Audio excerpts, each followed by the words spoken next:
Imagine Italy in the early 19th century. It was a patchwork of separate states, each with its own ruler, laws, and customs. The northern regions, like Lombardy and Venetia, were under Austrian control.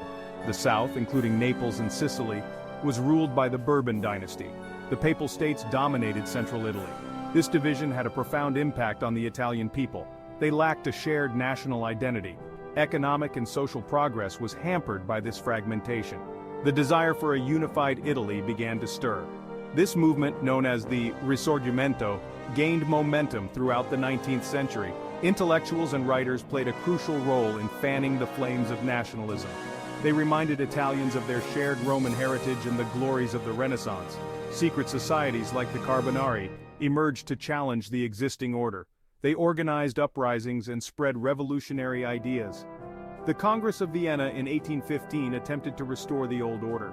However, the forces unleashed by the French Revolution had fundamentally changed the political landscape. The first stirrings of rebellion came in 1820, with uprisings in Naples and Piedmont.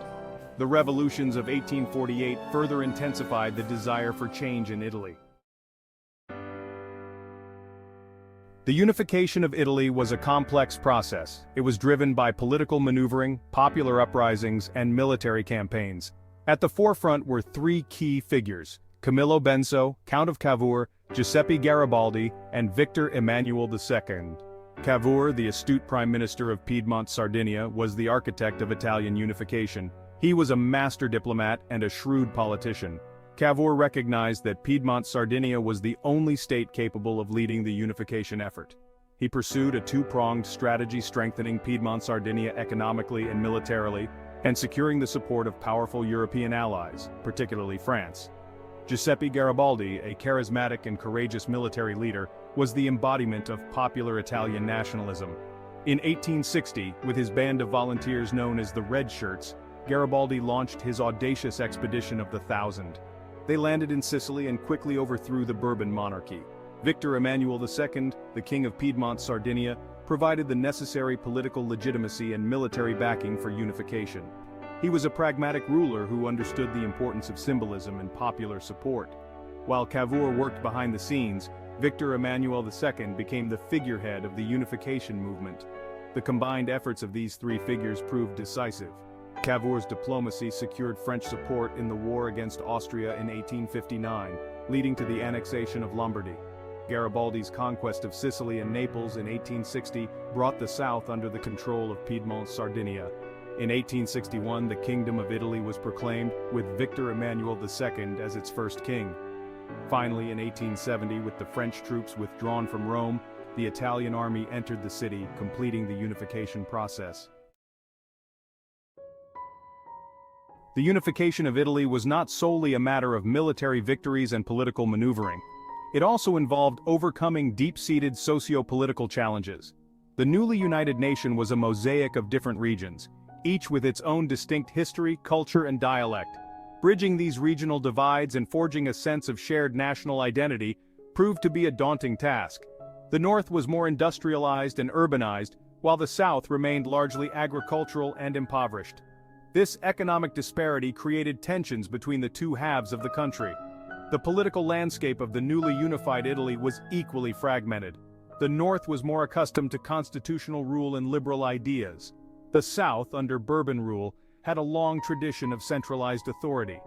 The Catholic Church, a powerful force in Italian society, opposed unification.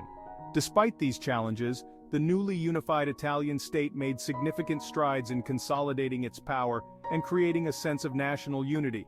A centralized government was established, a national army was formed, and a standardized education system was introduced. These measures helped to break down regional barriers and foster a sense of shared Italian identity. The unification of Italy in the 19th century was a watershed moment in the country's history.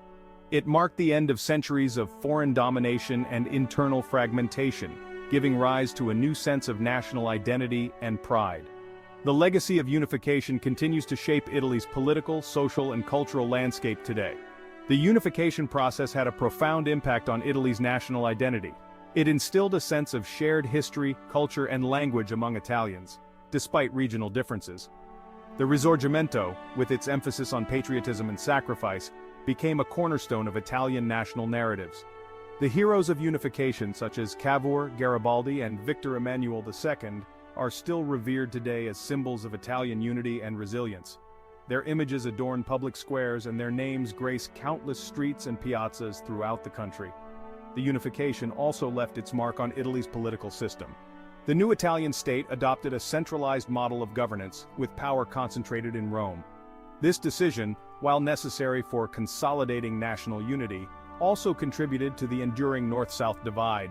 The unification of Italy also had a significant impact on the country's culture.